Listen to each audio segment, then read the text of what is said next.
thinking about all the times she had noticed him across from her at fire council or in the dining room, or the way he laughed covered in water during KP. Well, yes, she swallowed.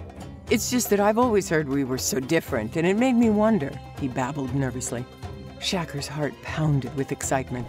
He shook his head in disbelief. He had wondered about this so many times. What would it be like? Would it feel different? Are we really that different?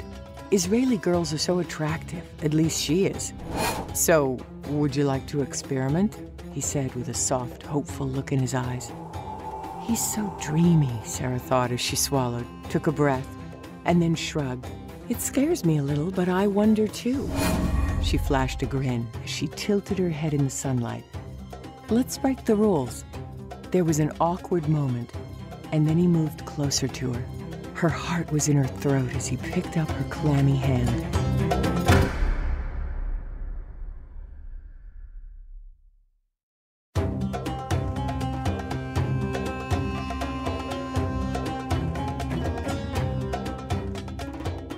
Prologue. The setting sun cast shadows across the cobbled streets of Jerusalem. Sarah Salinger cuddled her baby close to her chest. The smell of her sister-in-law Amani's home-cooked meal still clung to little Farah's black curly hair. Nothing in the world could measure the love she felt for her baby girl, and how she had opened so many hearts, most especially hers and Shacker's. You smell so good I could eat you, she cooed to her daughter as she made her way through the crowds. Delicious odors of eateries crafted by experienced hands wafted from street cafes, and the city block bustled with shoppers and merchants. The sounds of commerce were familiar to Sarah. Jerusalem was her home. "Oh, Farah, do you smell that, sweetheart? Fresh rolls. Let's hurry to get some challah to surprise your daddy before he comes home." Farah squirmed slightly as she gurgled in response. A welcoming jingle greeted Sarah as she opened the door of her favorite cafe. She smiled at the sight of tables displaying brightly colored tablecloths and fresh flowers in appreciation of their regulars, but also intriguing to new passers-by. The rich smell of black coffee filled her senses, and the smell of freshly baked chocolate babka and sufganyots, along with other treats, made Sarah's stomach hungry again.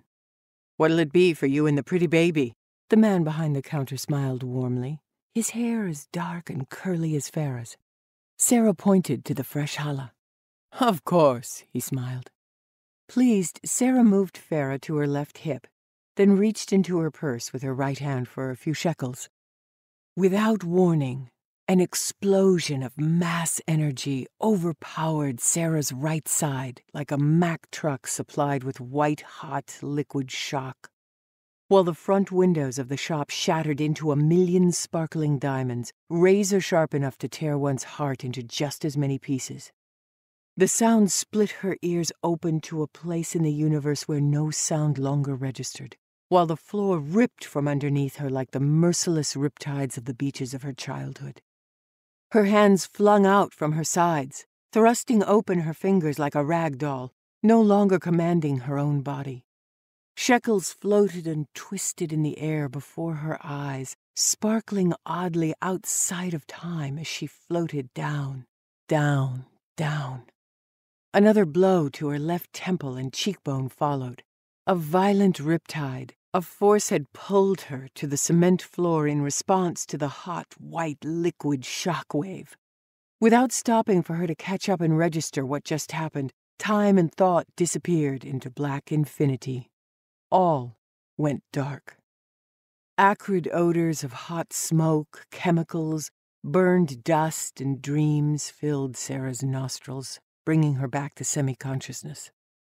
What was once a bakery was now a blown-out building of shattered glass and wooden fragments. Searing pain in Sarah's forehead mingled its way rudely into the crude, putrid smells. Sirens teased her pounding head as earthquakes tease lava, jostling it from calm to chaos and confusion. Panic erupted from her shattering maternal heart. "Farah!" Sarah fumbled around the floor, feebly attempting to plant her feet on some steady ground. As she put down a hand to steady herself, she saw the pool of blood she'd been laying in. Blackness took over once again as she succumbed helplessly to the lower abyss.